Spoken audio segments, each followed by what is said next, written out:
ำอยากทำนั้นก็ทำบาปกรรมอันละโมกแล้วก็วนไปตกหมอนรกพ้นจากนรกแล้วก็มาเกิดเป็นเปรตอสุรกายสัตว์เดรัจฉานมาเกิดเป็นสัตว์เดรัจฉานก็บ่ฮู้เรื่องเลยบาปเนี่ยก็ทำบาปต่ออีกวนเป็นนรกอีกสัตว์ซุ่มนั้นก็อาจสิเป็นญาติเฮาก็เป็นได้มันเกี่ยวของกับเฮาแหละคนละนับแต่หมูหมากาไก่เป็นญาติทั้งนั้นแหละเพราะว่าการตายการเกิดของเฮามันนับชาติบ่ได้ล่ะอยู่ในวัฏฏะเนี่ยวัฏฏะแปลว่าวนสังสารวัฏวนเวียนอยู่นี่แหละจนบ่ฮู้ว่าเบื้องต้นท่ามกลางในที่สุดตายเกิดบ่มีไผสิบ่มีญาติมีเบิดบ่มีไผดอกที่บ่เคยเกิดเป็นพ่อเป็นแม่เป็นลูกเป็นเต้าเป็นผัวเป็นเมียเป็นกันมาเบิดแล้วบางเทื่อหั่นแม่เฮาก็เคยเป็นเมียเฮาอีกบางเทื่อก็เคยเป็นหลานเป็นน้องเป็นพี่เอื้อยอ้ายทุกคนมันเกิดซับไปซับมาอย่างนี้นะ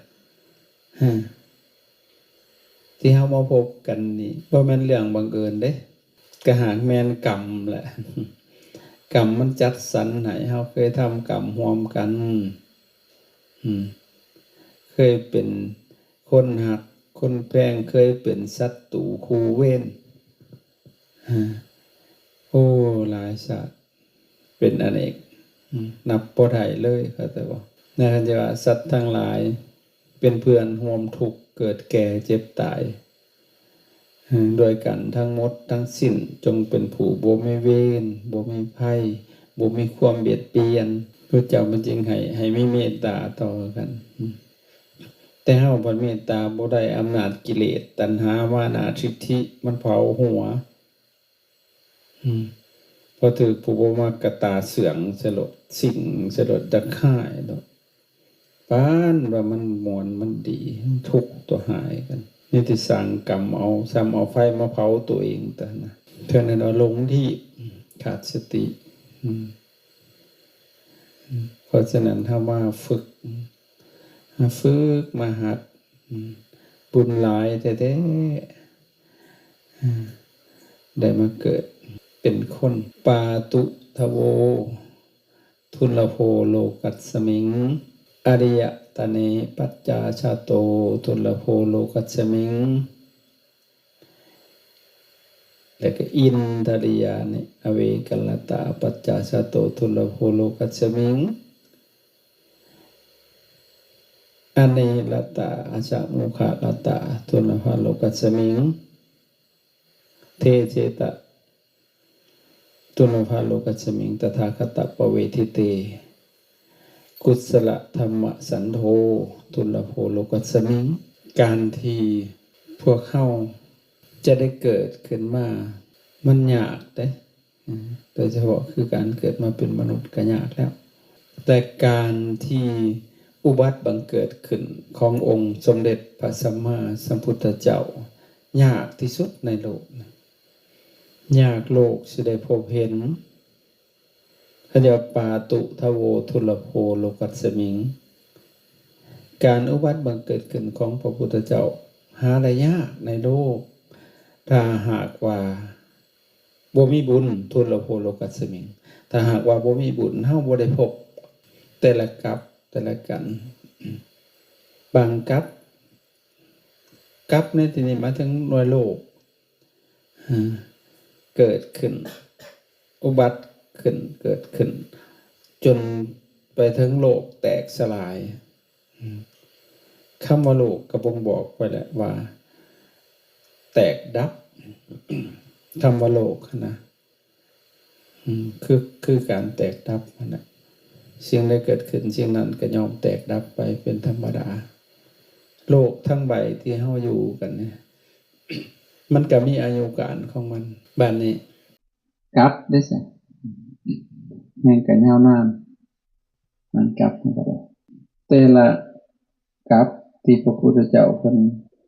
สิเกิดมาเกิดขึ้นบ่แม่นง่ายเด้อเพิ่นสร้างบารมีนี่นานบารมี10เฮาเคยได้ยินที่เฮาเคยสูตรเนาะพระเฮาบารมี10ทัศนะ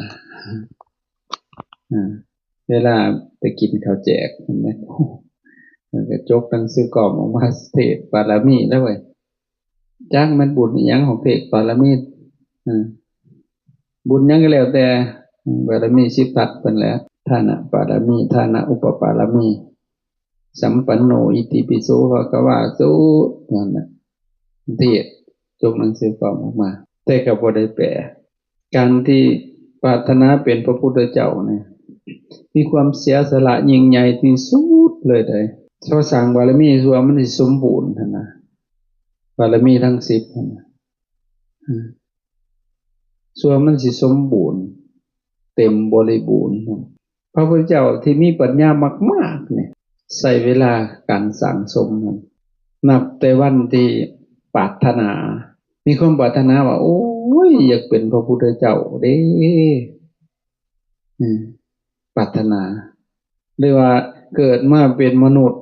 ได้พบศาสนาพระพุทธเจ้าองค์ปฐมองค์ก่อนๆนั่นเองหรือว่าได้พบศาสนาของเพิ่นและก็ทราบซึ่งดังเช่นวันที่พระพุทธเจ้าเสด็จลงมาแต่ดาวดึงส์พิภพเพิ่นไปโปรดพุทธมารดาของเพิ่นในวันปวารณาหั่นน่ะว่ากันว่าในข้าวข้างนั้นน่ะปาตชนทั้งหลายน่ะปรารถนาเป็นพุทธเจ้ามากเลยพระพุทธเจ้ามีคุณวิเศษเนาะเพิ่นเปล่งฉัพพันธรังสีออกประกายออกทั่วเบิดน่ะใครเห็นแล้วก็งดงามนะปลื้มแล้วก็อยากเป็นพุทธเจ้าก็หลายปรารถนาอยู่ในใจถ้าจำบ่ผิด9อาสงไขยหรือ7นะขออภัยถ้าจำผิดก็ได้บ่7กับ9นี่แหละปรารถนาอยู่ในใจนะว่าสาธุเด้อด้วยการทำบุญเสร็จอันนี้นะได้สร้างศาลาหรือว่าได้สร้างกุฏิวิหารหรือได้ทำทานแล้วก็ปรารถนาสาธุเด้ออันนี้ผมทรงผลบุญอันนี้ขอให้ข้าพระเจ้าได้สำเร็จเป็นพระพุทธเจ้าองค์ใดองค์หนึ่งในอนาคต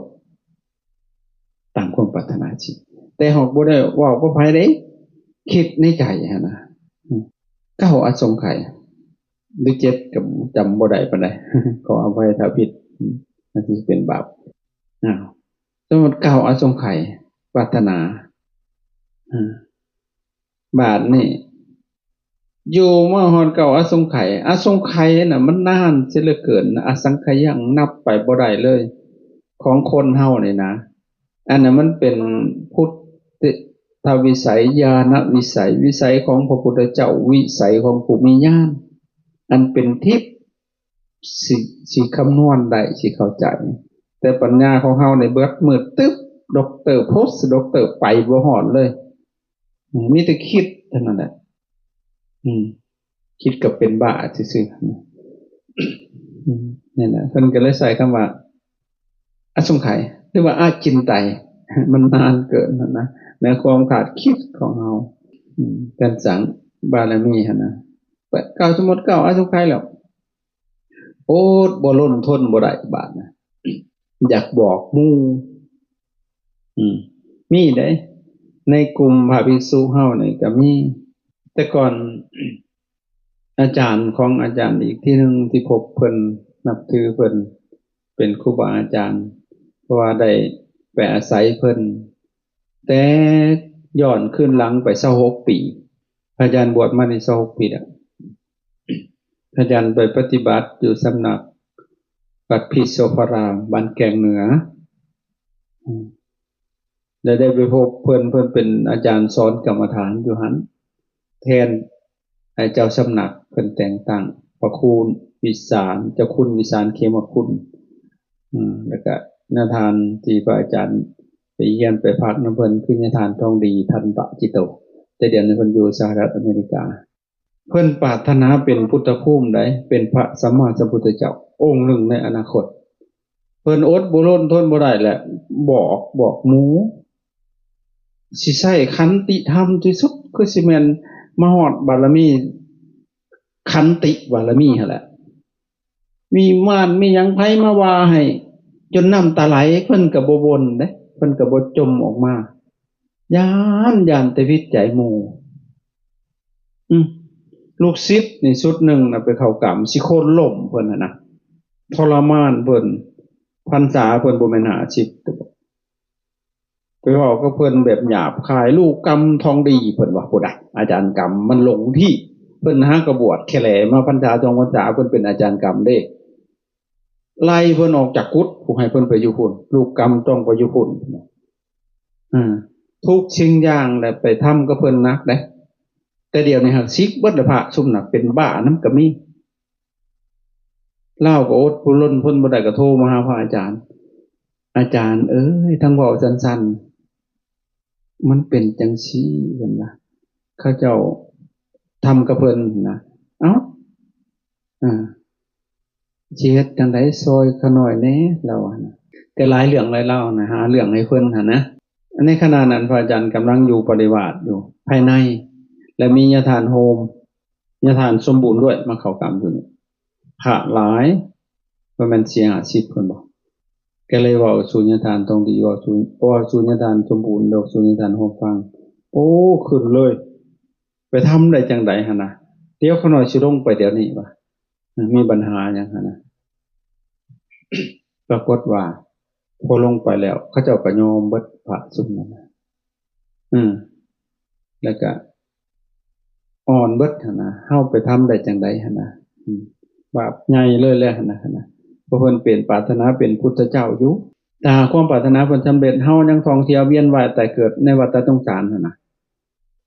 เฮาเลยเป็นตัวจังไรแล้วนะไปเกิดในศาสนาของเพิ่นก็สิเว้าได้หั่นน่ะ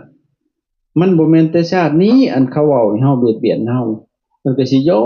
นคืนเว้าให้เฮาประโยชน์น่ะบ่แม่นแต่ชาตินี้ติเห็นบ่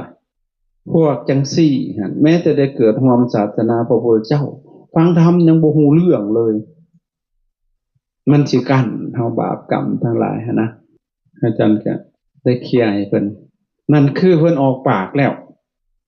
อดบ่ล้นทนบ่ได้แล้วก็สิออกปากหั่นก็เป็นจังซี่หลวงพ่อเจ้าคุณวิสารเขมคุณน่ะเพิ่นเว้าขึ้นมาเพิ่นว่าในกลุ่มเฮานี่เพิ่นว่ามีผู้หนึ่งนี่ปรารถนาโพธิสัตว์เพิ่นว่าคนสัตว์ขามน้ำญาทานหายเลยตาตกเลยสารภาพเลยมากราบเพิ่นคือสิเพิ่นสิมีญาณเพิ่นนั่นแหละเพิ่นฮู้มันบ่ได้แปลกได้สิ่งพวกนี้นะบ่ถึงขั้นว่ามีบรรลุธรรมได้ฮู้ได้เป็นปุถุชนเฮาก็ฮู้ได้เด้เป็นไม่ออกก็ยังฮู้ได้ถ้าปฏิบัติไปได้ฌานอภิญญามันสิเกิดขึ้นกับจิตมันสิฮู้มันสิได้ยินเท่าแนวคิดของคนพวกเขาคิดนินทาเฮาอยู่ก็ได้ยินน่ะเขาสร้างเฮามันสิเป็นครับแต่ว่าเพิ่นเป็นอันนั้นคือเพิ่นออกปากแล้วสร้างบารมีแล้วก่อนสิเป็นพุทธเจ้านี่ก็ต้องมองหาว่าพุทธเจ้านี่เพิ่นต้องเฮ็ดหยังนี้ผู้ใดเพิ่นต้องสร้างบารมีแหละคือทานเนาะทานน่ะบารมีทานทานน่ะอุปปารมีทานะปรมัตถปารมีทานก็มี3ระดับขันธ์พอทานขันธ์ต่ำถึงอมิสทานนี่แหละเสียสละจตุปัจจัยสิ่งของให้เป็นทานเป็นเหยื่อสิ่งของต่อมาทานะอุปปารมีทานเข้ามาอีกหอนเลือดเนื้อเชื้อไขของเฮาเนี่ยให้เป็นทานต่อมาทานะปรมัตถปารมีอีกทานหดชีวิตนี่ใครอยากได้ก็สิให้เห็นบ่ท่านเดือนเหนือเสือไขท่านดวงตาท่านหัวใจท่านยังท่านเบิดต่อมาให้หดชีวิตก็ให้ได้สิบอกมันปานนั้นผู้ใดอันท่านให้ก็ได้มันบ่มีแต่เพียงท่านนี่ติบาดนี่ท่านก็ยังตามอยู่ก็ต้องมีศีลศีลปรมีละบาดน่ะ ศีลปารมีศีลอุปปารมีศีลปรมัตถปารมี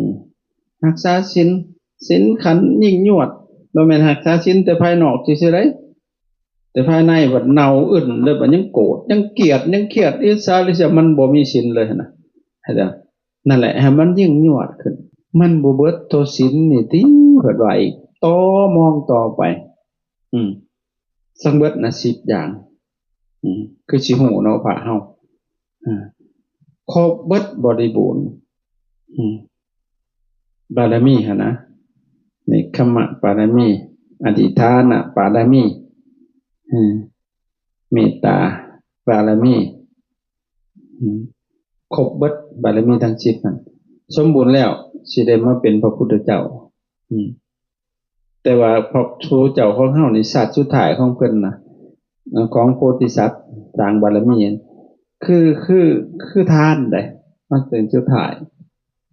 เป็นพระเวสสันดรนั่นแหละครับนี่คือชาติสุดท้ายจุติจากพระเวสสันดรเพิ่นทานทุกสิ่งทุกอย่างทานลูกทานเมียทานเบิดเลยอยากให้ฮอดชีวิตแล้วก็จุติหั่นแล้วก็ไปอุบัติบังเกิดอยู่ดุสิตรอการลงมาตรัสรู้แหละพร้อมมันก็พักพวกบริวารที่สั่งบารมีร่วมกันจะพร้อมเบิดฮอดผู้สิเป็นแม่ฮอดผู้สิเป็นพ่อฮอดผู้สิเป็นภรรยาพร้อมเบิดเลยบ่ว่าสิเป็นคุมทองทั้ง4พี่แดะตั้งแต่ไอ้ชหาชาติทั้ง7เพิ่นเอิ้นมีหยังแน่ต้นสีมหาโพธิ์มหากันทกะพระนางพิมพาแล้วก็อีหยังพระอานนท์คุมทองทั้ง4เกิดร่วมเบิดเลยไอ้กับเพิ่นนั่นแล้วก็ลงมาอุบัติบังเกิดนี่คือบารมีเต็มแต่ว่าปรารถนาในใจหั่นน่ะบ่ออกปากเก้าออกปากแล้วชั่วสิได้รับรัฐพยากร7อันนี้มันก็ลืมๆอยู่มันสลับกันระหว่าง7กับ9ก็สั่งมันอันนี้เว้าเกินให้ฟังผู้ที่มีปัญญามากๆนะปัญญาธิกะเพิ่นเอิ้นหลังจากออกปากแล้วชั่วสิได้รับรัฐพยากร7จังซี่คันบ่7ก็9คันบ่9ก็7กลับไปกลับมาหลังจากได้รับรัฐพยากรจากพระพุทธเจ้าแล้วคือว่าเพิ่นเกิดขึ้นมาร่วมแล้วมีพระพุทธเจ้ามาพยากรณ์นะจังเที่ยงแท้แน่นอนอย่างเช่นพระเจ้าของเฮานี่ก็ได้รับรัฐพยากรณ์จากพระพุทธเจ้าที่ปางก่อนเพิ่นเป็นดาบทตอนนะ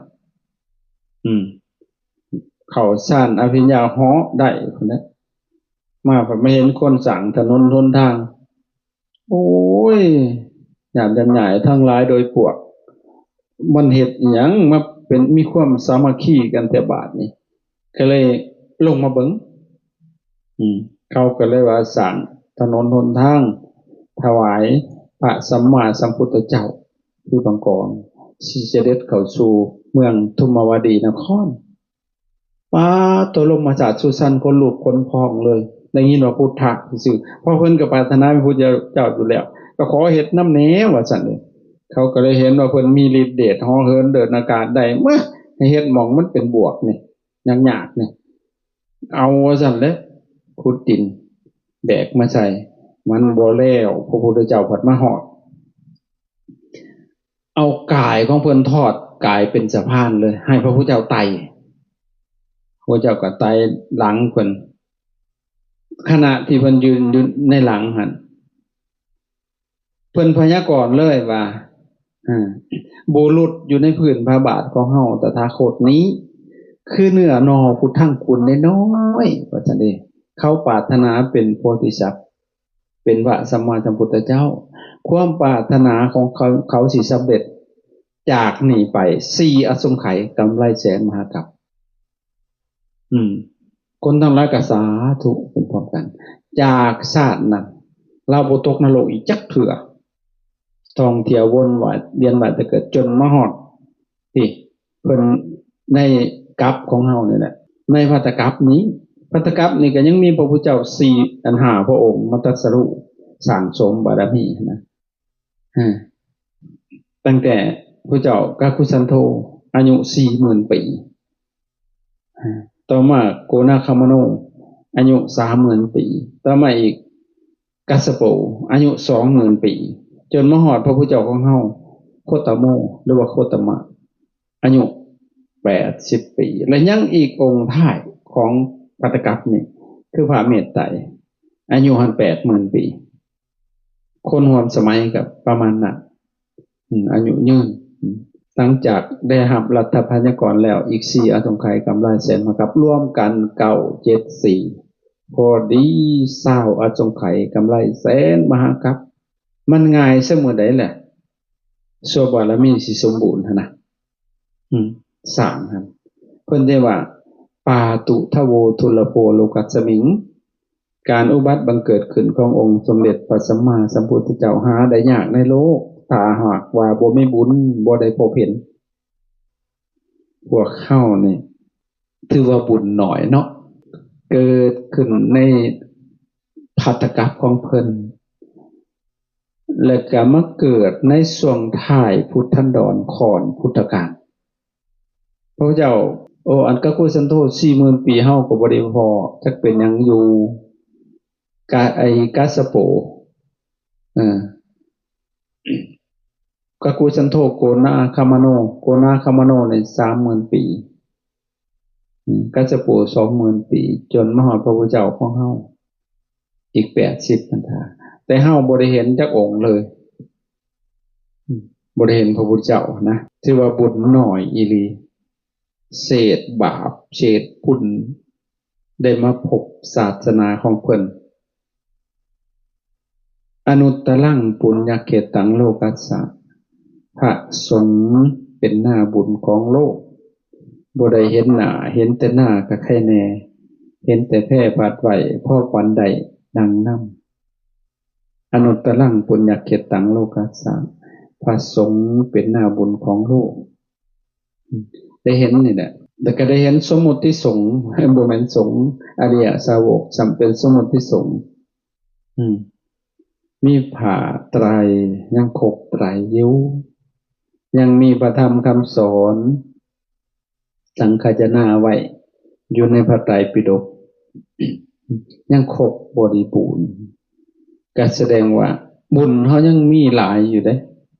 บ่แม่นน้อยแหละนะของหายากอันที่1เนาะแสดงว่าเฮาได้พบเจออยู่เห็นบ่มีบุญได้พบเจอแล้วยังบ่พอได้เกิดมาเป็นมนุษย์จกเจือเป็นคนแล้วก็ได้มีศรัทธาคำว่าบวชในบวรศาสนาเป็นพระเป็นเณรพระขาวเมซี่ในขมาจารีมันก็บุญหลายเลยตัวสิเอายังอีกบุญหลายเลยล้นฟ้าเหลือแผ่นดินแล้วได้ของหายากอันที่2อริยตเนปัจจาชาโตทุลโภโลกัสสมิงการจะได้เกิดขึ้นในอริยชาติอริยแผ่นดินหาได้ยากถ้าหากบ่มีบุญอริยชาติอริยแผ่นดินคือหยังแผ่นดินที่มีพุทธศาสนาเพราะประเทศเฮาบ้านเมืองเฮานี่นับถือพุทธเกือบว่าหลายเปอร์เซ็นต์ได้เกือบ100%นับถือพุทธศาสนาตั้งแต่เกิดขึ้นมาพ่อแม่เฮาพาถือมาหลายชั่วคนแล้วก็ถือว่าเป็นอริยศาสตร์อริยแผ่นดินต่างประเทศเขายากได้บางที่ประเทศอิสราเอลก็กำลังฆ่ากันแกล้งกันประเทศยูเครนก็ฆ่ากันเบียดเบียนกันตะวันออกกลางบ่มีความสงบพรมเย็นเลยมันน่ากลัวครับเฮาอยากไปปฏิบัติธรรมมันสิได้อยู่บ่มีแต่อันขีปนาวุธแล้วเขาสิถวายให้สิเป็นนั่งอยู่นั่นนี่โหยหลายร้อนน่ะเห็นบ่อันนี้ถือว่าเฮามีบุญได้เกิดขึ้นในอริยชาติอริยแผ่นดินมีบุญถือว่ามีบุญหลาย อันนี้พบของหายากอันประการที่สองแล้วต่อมาอีกเทเสตะทุลภาโลกัสสมิงตถาคตปเวทิเตการที่เฮาเกิดขึ้นมานี่สิได้พบพุทธสาวกขององค์สมเด็จพระสัมมาสัมพุทธเจ้าแสดงธรรมซื่อตรงต่อพระธรรมวินัยหาได้ยากถ้าหากบ่มีบุญอัตติพระเฮาบวชเข้ามาบางเทื่อครูบาอาจารย์พาไปพิษบาปเช็ดเลยบาปจักสิไปเป็นอีหยังเฮ็ดพวกเดรัจฉานวิชาได้บาดบ่จักเสกบ่จักเป่าบ่จักเสียศพเคาะสะเดาะน้ำสักกะหม่อมเสกกบาลเอาที่เลิกหาหน้าที่เบิ่งเลิกเบิ่งยามโธ่ตายเลยเฮาบาดหลงที่เลยบาปสิส่วนมาโอ้มานั่งสมาธิเด้อภาวนาเด้อเบิ่งลมหายใจเข้าออกดีบ่ดีเว้ยมันเบิดหนุกเบิดสมัยแล้วพอดไหวอีกได้บัดเห็นบ่ไหวพระก็บ่ต้องแปลเด้เห็นบ่สิแปลเห็นหยังพอดว่าก็แปลตัวมันจังฮู้แม่นแต่ว่าบางสิ่งบางอย่างหั่นเปิดเผยบ่ดีเพิ่นว่าคือหยังคือมนต์ของพราหมณ์เปิดเผยเลยลุยเบิดเห็นบ่เพิ่นเฮ็ดคาถานั่นคาถานี้สุจิปุริเพิ่นว่าคาถาใจปองเพิ่นว่าซั่นเด้มันก็ขังของมันอยู่ในตัวเนาะเพราะคนมันอุปทานเด้เราคาถาได้สุจิปุริสุจิปุริเพิ่นว่าเราแล้วก็มาเราหนังสือธรรมสวรรณกโลอายังภพันตาสุจิปุริสุจิปุริเราตัวหน่อยหลายเทื่อเรามันก็ชื่อเท่านั้นตัวเนาะแม่นบ่นั่นน่ะคาถาเพิ่นว่าคาถาซอยมันซอยอยู่มันอุปทานให้เพิ่นยึดนั่นเด้ครับนั่นแหละถ้าเปิดเผยรูปบาทนี่ลุยทันทีเลยคาถาเพิ่นสุมาจากว่าสุตะมยะปัญญาฟังให้หลายต่อมาจิแปลว่าจินตามยะปัญญาคิดฟังแล้วคิดพิจารณาปุมาจากว่าพุทธาวิชาชนะถามที่บ่เข้าใจเลยถามบาดเนี่ยลิขิตะเขียนไว้อย่ามาลืมหันเพิ่นเอิ้นว่าสมองรุดมันสิยังปากกาจำขึ้นใจดีกว่ามันก็ดีกว่าจดจำบ่หมดก็จดโดยเบิ่งเป็นครูสอนทั้งจดจำทำวิชาให้ถาวรอย่านิ่งนอนจงจดจำในวิชาสมองรุดมันสิยังปากกาดิมันก็ป้องจนตัวบาดเนี่ยอันนี้ว่าจมคาถาซื่อๆจากให้มันป้องแต่บางสิ่งบางอย่างหั่นเปิดเผยน่ะดีแจ่มแจ้งหุ่งเฮืองพระธรรมวินัยนี่น่ะเปิดเผยยิ่งแจ่มแจ้งยิ่งหุ่งเฮืองอันนี้เพิ่นอุบไว้เห็นเหรอนี่พากันสอนกันผิดโอ้บาปมหันต์เลยบาปนี่เดรัจฉานวิชาก็ยังเอาวิชาขวางเห็นอันนี้ซะก็ถือว่าเป็นโชคร้ายเลยแหละนะเพิ่นว่าเตเชตะทุลภาโลกัสสมิงตถาคตปเวทิเตการจะได้พบพุทธสาวกของพระศาสดาแสดงธรรมชื่อตรงต่อพระธรรมวินัยหาได้ยากทุลโภโลกัสสมิงตาหากบ่มีบุญซุมื้อนี้กันยังพอมีเนาะครูบาอาจารย์บ้านเฮาก็ดีบ้านเพิ่นก็ดีเฮาก็แสวงหาแต่ว่าฟังธรรมครูบาอาจารย์ผู้นี้จิตใจของเฮามันซาบซึ้งปฏิบัติไปเป็นไปเพื่อความปล่อยความว่างเพื่อความสงบเป็นไปเพื่อความสงบสัมโพธัญญะอภิญญะเป็นไปเพื่อความรู้ยิ่งสัมโพธัญญะเป็นไปเพื่อความรู้พร้อมเนี่ยแสดงว่ามันก็เจริญก้าวหน้าขึ้นในจิตในใจของเฮาจิตใจที่เคยโกรธเป็นพื้นเป็นไฟก็ลดลงจิตบ่เคยสงบตั้งมั่นก็ตั้งมั่นปัญญาบ่เกิดมันก็เกิดขึ้นก็แสดงว่ามันถือกับเฮากับจริตเฮาแล้วก็อยู่นำเพิ่นแต่ถ้าไปอยู่นำครูบาอาจารย์ผู้ใดแหละมันโง่เข้าไปทุกที่นะจิตที่เคยสงบก็บ่สงบ บุญวายบ่มีความก้าวหน้าหยังโลภความโกรธความหลงเต็มหัวสมองคิดหนีคิดได้ก็ขึ้นแล้วนี้ก็ขึ้นโลดไปมองมันถือกับจริตพระพุทธน่ะบ่แม่นว่าเพิ่นบ่ดีเด้ครูบาอาจารย์นะเพิ่นก็ดีบ่มีครูบาอาจารย์ได้ดอกสิบ่ดีแต่ลูกศิษย์นะปรารถนาดีเบิดนั่นแหละแนะนำว่าเป็นลูกศิษย์เพิ่นแล้วนะแต่มันเป็นน้ำตัวเฮาเองแต่เฮาคิดบ่ดีเองนะอันเดียวกันมันยังมีเสมออาจารย์ก็ยังมีครูบาอาจารย์ที่เคารพเหนือขมอมจอมขวัญก็คือหลวงพ่อใหญ่สมภพโสติปันโนอาจารย์เคารพมากที่สุดเลยจนถึงขั้นว่าตายแทนก็ยังได้เด้ให้ตายก็ได้ขอให้เพิ่นยั่งจังซี่เอาชีวิตแลกเอาเลยนะให้ได้เลยสมองโง่ๆคือเฮานี่นะบ่เสียดายมันดอกเพิ่นฉลาดปราบเปรื่อมมีคุณประโยชน์มากถ้ามันตายแทนกันได้นะอาจารย์นั่นสิตายแทนความเคารพนั่นคือมอบกายถวายชีวิตเลยนะต่อครูบาอาจารย์เป็นลูกศิษย์เพิ่นโดยบ่มีความเครือบแคลงสงสัยนะต่อเพิ่นมีแต่ความจงรักภักดีปรารถนาดีอยู่ตลอดเฮาก็หาบ่แม่นเฮาสิง่วงที่อยู่ได้นั่นเทื่อก็อยู่ผู้เดียวชกงงเฮ็ดไปปั๊มๆเพ้อๆมันเสียเวลาได้ขนาดมันเสียเวลาคันสิอยู่คันสิเจริญในศาสนาอะไรต้องเฮ็ดทั้งนั้นเฮาอย่าสู่เอายุบไปอยู่บ่ได้ก็ชี้ก็เอาเจ้าลายเป็นดันคือเฮามันบ่ชัดเจนบ่ตัดสินใจให้มันชัดเจนนั่นน่ะมันก็เลยเนินช้าเสียเวลาทิ่มไปเวลาผ่านไปมันกัดกินชีวิตของเฮาสั่นลงเฮ็ดหยังนำก็บ่ทันตะบัดเพราะนั้นตั้งใจเลยว่าผู้นี้แหละตึกกับเฮาจริตเฮาก็เป็นลูกศิษย์ลูกหาเพิ่นน่ะก็ตัดสินใจเลยเฮ็ดตามเพิ่นสั่งมาเฮ็ด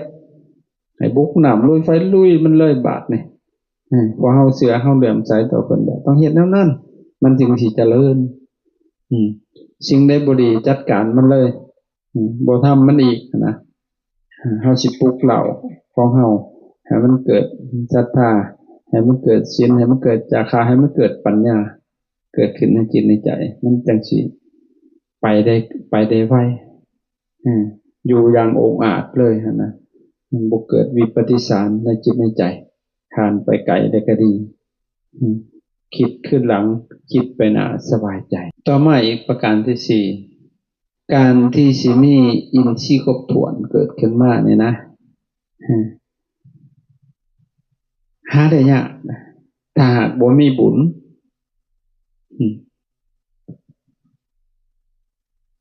มันมีบุญได้นี่เนาะให้เฮาเกิดขึ้นมาเนี่ยเฮาได้ครบถ้วนในตัวเนี่ยได้ครบถ้วนเบิดนี่การ32ครบเบิดนี่นะเฮาสิอยากได้อีหยังอีกอยากได้หยังก็หาเอาได้สบายเลยคันซุมนี่ครบคันซุมนี่บ่ครบนะหายากได้ขนาดดังเช่นตาบอดจะเกิดขึ้นมายากเลยแล้วบาดอยากเห็นอีหยังก็บ่ได้เห็นเขาว่างามแต่เด้อันนี้ก็บ่ฮู้เลยเขาเจ้าก็เมียอยู่ได้อันบอดทั้งก็ได้จักเมียเพิ่นงามหรือบ่งามเพิ่นต้องเอาเพิ่นบ่เห็นเขาว่างามได้เมียเจ้างามก็งามจักเป็นหูปได้ใดอาภัพที่สุดได้ขนาดสมมุติเกิดมาตาบอดนะเกิดเป็นลูกเศรษฐีมันสิคักอยู่บ่ลองคิดเบิ่งแม่ขนาดผู้บ่าเอาอยู่บ่ตายปุ๊บเกิดขึ้นมาใหม่ตาบอดแต่เป็นลูกเศรษฐีอยู่สนุกสุขสบายเอาอยู่บ่ได้ขนาดเนี่ยสิขอเกิดเป็นคนทุกข์แต่มันครบหมดทุกอย่างสิหาเอาเองนั่นแหละเป็นจริงว่าอินทริยนิอเวกันลันตาปัจจาชโตทุลโภโลกัสสมิงการที่เกิดขึ้นมามีอินทรีย์ครบถ้วนหาได้ยากในโลกถ้าหากบ่มีบุญถึงสิเกิดมาเตี้ยๆต่ำๆก็สร้างแต่ว่ามันครบเบิดนั่นเด้ขนาดเกิดมาขี้ร้ายก็สร้างแต่ขอให้มันมีครบเบิดนะเอาไว้อย่าว่าอาการ32ครบเบิดอย่างอื่นมันหาเอาได้ เจ้าสิหาเอาใดบ่ตามันบอดแล้วบาดนี่แต่มาแต่เมื่อเกิดผลบ่ได้เด้ขน่อยหมอสิเก่งปานใดก็สิให้มาเห็นหุงนี่เป็นไปบ่ได้เด้เกิดมามันหูหนวกกับปากกึกปากกึกกับหูหนวกมันอยากมานำกันโดดได้ขน่อยสิเฮ็ดได้บ่สิเอาหูทิ่มมาใส่ให้มันก็สิได้บ่มันหูหนวกมันแต่เกิดปากกึกมันสิเอ้านั่นเห็นบ่แล้วพวกเขาสิเอาหยังขน่อยมันครบเบิดเลยเด้เดี๋ยวนี้นะฮะได้มาจากพ่อจากแม่ครบเบิดนี่นะโอ้สาธุเป็นบุญของเฮาแท้ๆเป็นบุญยลาภของเฮาได้ขนาดโอ้มันบ่ง่ายถ้าหากบ่มีบุญนะเห็นบ่ลางคนเกิดขึ้นมานะพิการนะมันบ่ครบเนาะแข้งบ่ท่าขาบ่เกิงอาจารย์ไปเห็นอันเด็กหน่อยผู้หนึ่งประมาณ23ปีหลังอยู่ในโซนเสียบังเหียงอาจารย์เป็นผู้นักเทศน์บวชก็มาแล้วมันเทศน์เลยอาจารย์ไปเห็นนี่ผู้อยู่ทางหลังพวกเจ้านี่มันมาใหม่ๆนี่ ตอนนั้นพวกก็ยังหน่อยอยู่ตอนนั้นไปเห็นไปเฮ็ดเพิ่นจักเพิ่นเป็นทุกข์อีหยังก็บ่แล้วก็มานั่งฟังเพิ่นก็ให้บัดพอดีประเทศเรื่องคุณพ่อคุณแม่เนี่ยเพิ่นนั่งให้อยู่บัดนี้มันเข้ากับชีวิตเพิ่นไม่รู้ก็เลยไปถามจุเพิ่นนั่งให้อยู่ในเงาของต้นกุ้งนี่แหละถ้าจำบ่ผิดมันเป็นหยังอีน้อยๆมันคือให้วะเพิ่นมันโดนใจเพิ่นนะทุกข์มีความทุกข์มีปัญหาในครอบครัวอีหยังต่างๆนั่นแหละต่อมาก็จังได้สอนจังธรรมะอีหยังต่างๆแล้วก็เป็นน้องบุญธรรมของพระอาจารย์เป็นน้องครับต่อมาแล้วก็เพิ่นก็ไปเจออันที่หลักของเพิ่นเทื่อเดียวก็อินเลิฟอยู่แคนาดาผู้ไปนี่พาเฮาจ่อยบัดนี่ไปอยู่คนหลายปีเลยเนาะมันสิฮอด20ปีแล้วบ่จัก10กว่าปีแหละก็มาทุกปีครั้งหนึ่งไปพบอยู่สวนเสบังเหียงไม่ออกพุ่นน่ะสิอายุสิประมาณ34ปีเป็นคนผู้ไทยอาจารย์ก็ย่ามมื้อแลงเนาะเขาไปอาบน้ำสงน้ำมาเห็นมันนั่งกันก็เลยไปถามอ้าวล่ะคือบ่ไปอาบน้ำอาบสงน้ำเนาะเขาเจ้าน้อยเขาวิธีได้นี่น่ะแล้วก็น่าอายเขินๆเลี้ยวซ้ายเลี้ยวขวาอยู่แม่ยายนึงพดอดมาใส่แล้วเป็นเป๊ะอีหยังวะ2-3เทื่อแล้วเป็นเป๊ะเอ้าเฮาบ่เข้าใจเนาะภาษาชาวไทยเราเป็นเปี้ยเราไปบ่ได้หั่นนะเป็นขาเปี้ยนี่นะอร่อยเป็นมันจะพุ่นแหละเกิดขึ้นมาแล้วมันเป็นจังซั่นเด้มันสะเทือนใจเฮาเลยบาดใจอ่อนโยบเลยอีตนนะโอ้น้อยใจอยู่บ่ล่ะเป็นจังซี่น้อยใจอยู่ว่าแล้วปะไห้ว่าน้ำตากูเพิกลงโอ้ยอย่าน้อยใจเด้อกันเลยล่ะมันเปียกก็สร้างส่วนอื่นมันก็ครบอันนี้แล้วบาปกรรมอัตตะกัมมะวิวัตเตนะเพราะเหตุการณ์วนเวียนของกรรมแต่ชาติก่อนเฮาอาจสิไปทำกรรมอีหยังไว้บางเทื่อก็อาจสิไปทรมานสัตว์อาจไปขังสัตว์ไว้โจนมันเป็นเปียเป็นรอยบางเทื่ออาจสิได้ไปทุบตีเขาหักขาหักแข้งเขาก็เป็นได้เด้กบมาเขียนหักขามันสิว่าบ่กระป๋อมก็หักขามันก็มีส่วนกันเลยว่ามันเป็นกรรมมันยุติธรรมได้ก็เลยว่าจะน้อยใจเด้อให้ตั้งใจเกิดมาใหม่มันบ่ลอยดอกบานก็ได้ว่าให้เฮาทำคุณงามความดีพอแล้วก็มีแรงขึ้นโดยนบมือพอขึ้นเป็นมาแต่เกิด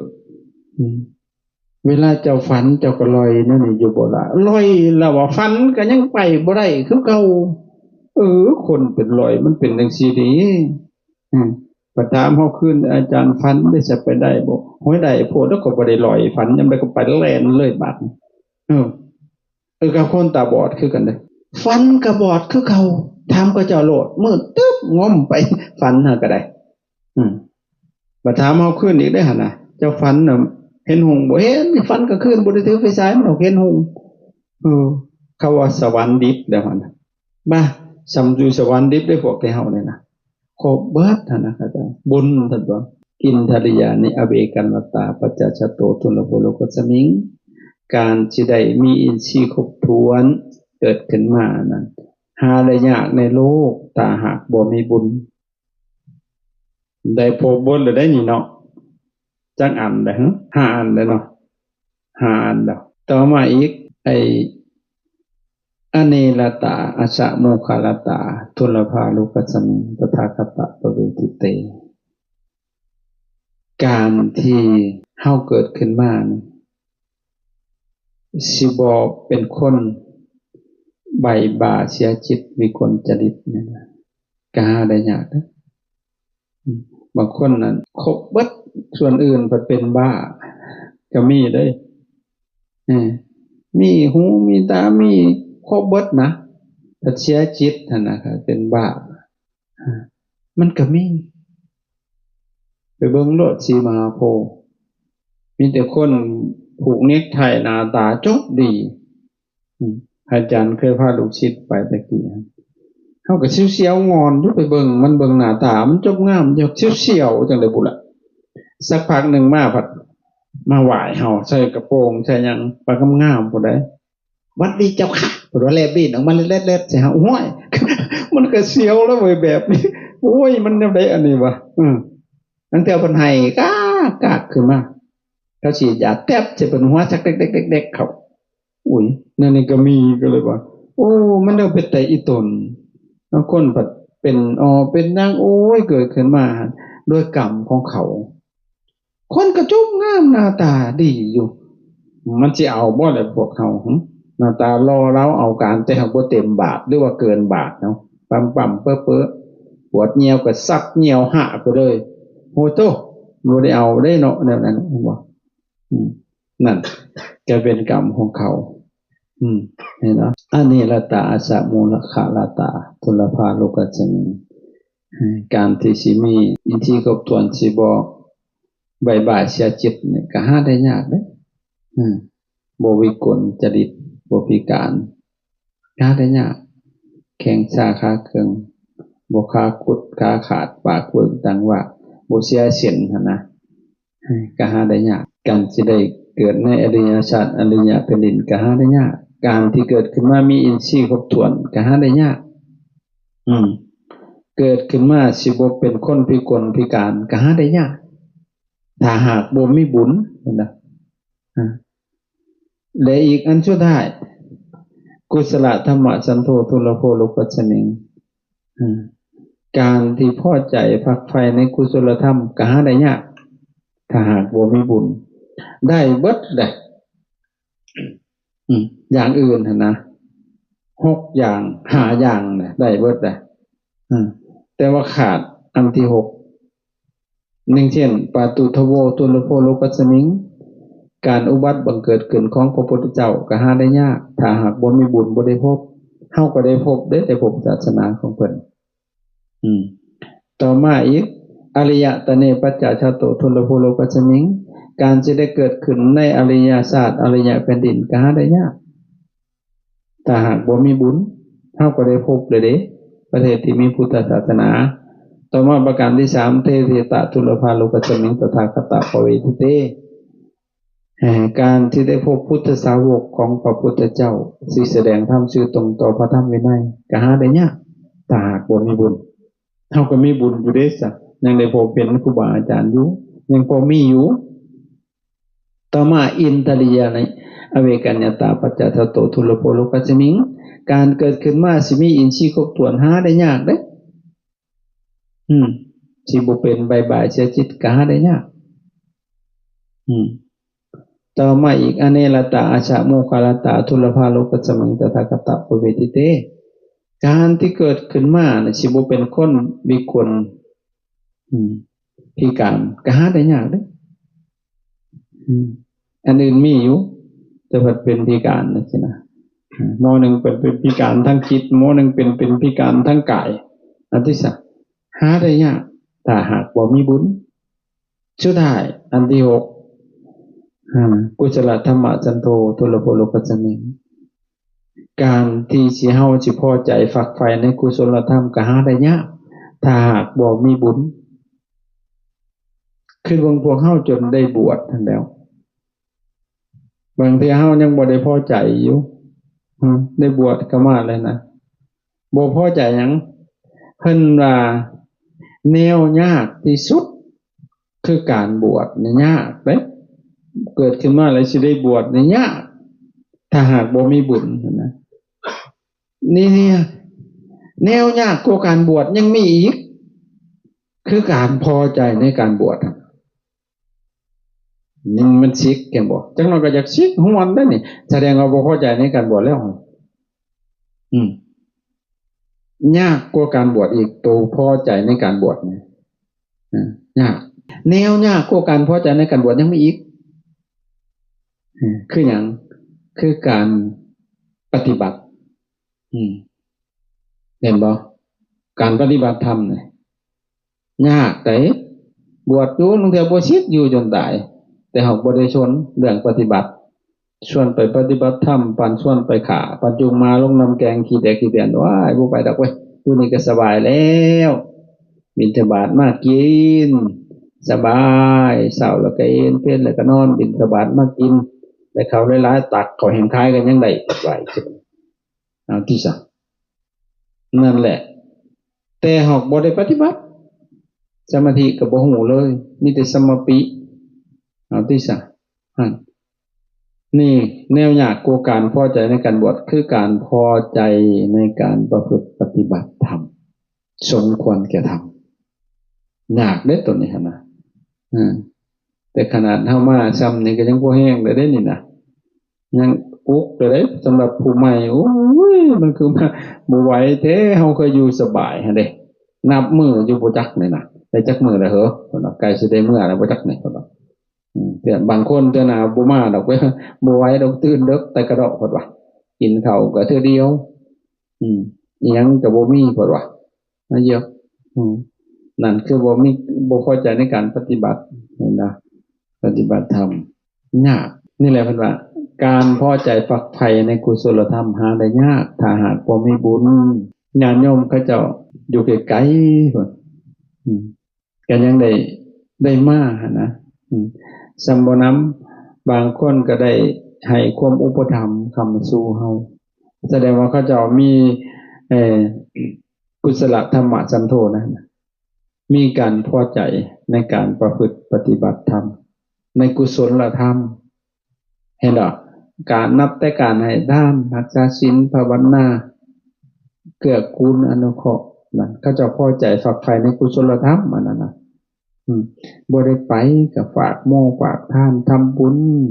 เห็นหรอนั่งเดียวกับฟังธรรมะที่ตลอด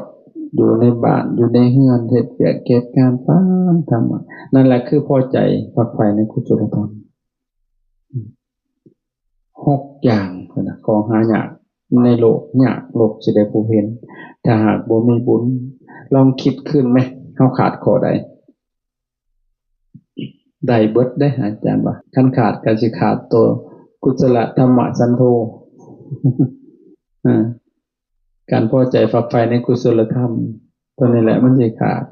มันบ่พอใจมันบ่ฝักใฝ่หั่นนะเพิ่นแล้วไปฝักใฝ่แต่อย่างอื่นแล้วมองได้สิมีกิจนิมนต์เนาะเพิ่นว่ากินข้าวแจกเอ้ยเพิ่นว่าเอาแล้วได้ไปได้บาดนึงแต่พอปฏิบัติจังสิโอ้บ่ไหวกิเลสมันบ่ไหวไปมองมันสบายเฮ็ดแบบสบายๆหั่นนะนั่นเห็นบ่นั่นก็เลยมันวุ่นวายอยู่จิตใจหั่นนะมันขาดความพอใจหั่นแหละพามาปฏิบัติโอ้มันเจ็บปวดยาก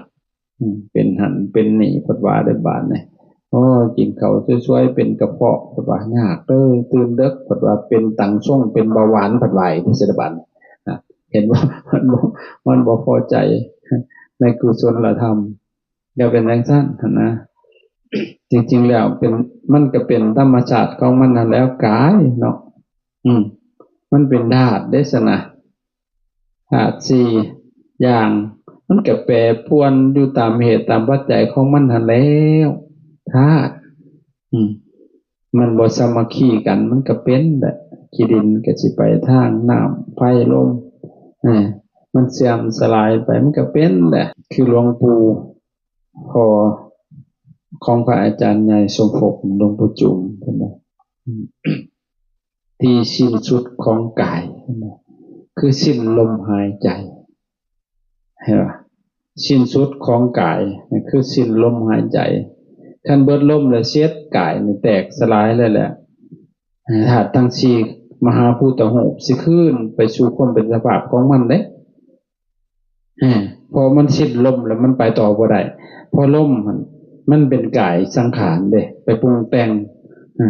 กายต่างๆในกระทำต่างๆมันสิสัมพันธ์กันกายเวทนาจิตธรรมลมนี่สิสัมพันธ์เบิดเลยทุกหมวดเลยเข้าใจนั่นเรียกว่าที่สิ้นสุดของกายคือสิ้นลมหายใจที่สิ้นสุดของจิตคือโตเฮาของเฮาน่ะบ่มีแม่นเด้บ่มันบ่มีหยังเด้มันเห็นอนัตตาเห็นอนิจจังทุกขังอนัตตาเห็นสุญญตาจบ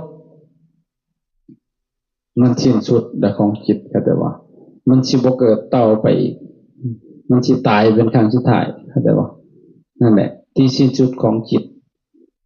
คือโตเฮาของเฮานั่นบ่มีคนเฮามันเป็นทุกข์อยู่กับธาตุสี่เพราะว่าเฮาบ่เห็นธาตุหู้อย่างเดียวบ่สุขแล้วก็บ่ทุกข์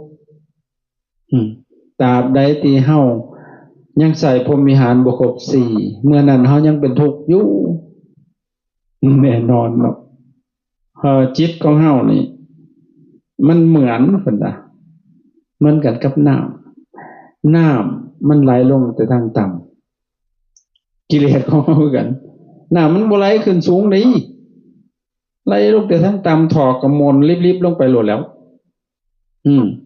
ถ้าคนเฮาสละนั่นกั้นมันไว้มันสิไหลขึ้นสู่ที่สูงจิตของเฮาก็เช่นกันมันก็ต้องฝึกได้เข้าใจบ่เมื่อคืนนี่ลูกศิษย์โทรมาแต่ผู้แหละนาฬิกาข้าเจ้าปฏิบัติไปเวทนาเด้อันนี้เว้าสู่ฟังจิตละเอียดไปสามารถเข้าได้เลยเข้าฌานปฐมฌานทุติยฌานตติยฌานจตุตฌานเข้าไปฮอดอรูปฌานทั้งสี่อากาสานัญจายตนะอากิน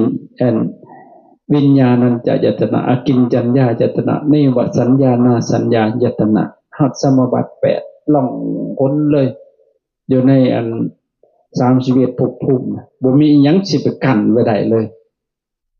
ตาทิพย์มันก็สูงไปอยู่สิได้ก็ซุ่มเห็นบัดท่องเที่ยวไปในจักรวาลปฏิบัติไปอาจารย์ก็บอกเทศสอนลูกศิษย์ตามใดที่เฮายังบ่เห็นทุกข์นะยังห่างไกลพระธรรมได้นาลกาโหติสัทธโมนาภโสปตวิญญาถายังห่างไกลพระธรรมเหมือนกันกับเหมือนฝากับดินเจ้าสิมีหูทิพตาทิพเห็นมีอภิญญาอีหยังก็แล้วแต่ยังห่างไกลพระธรรมเหมือนฝากับดินก็เป็นห่วงติดตามเบิ่งแล้วก็ปฏิบัติไปมาฮอดจุดหนึ่งบาทมันทุกข์น่าเห็นบ่ทุกข์นั้นเป็นของดีเป็นเรื่องอริยสัจ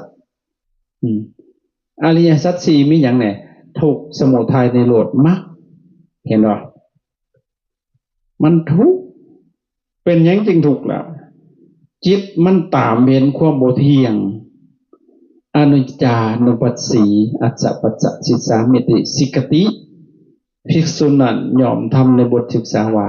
เฮาเป็นผู้ตามเห็นซึ่งความบ่เที่ยงอยู่เป็นประจำหันจะเข้าหันจะออกไปทรงรู้มันเห็นอยู่ตลอดเห็นความเกิดดับเห็นความดับเห็นความเกิดแล้วก็เห็นความดับบ่ว่าสิเป็นทั้งกายสังขารบ่ว่าสิเป็นทั้งรูปธรรมบ่ว่าสิเป็นทั้งนามธรรม เกิดขึ้นแล้วก็ดับเกิดดับเกิดดับเกิดดับมาส่งลูกให้ออกมาเลยบาดนี่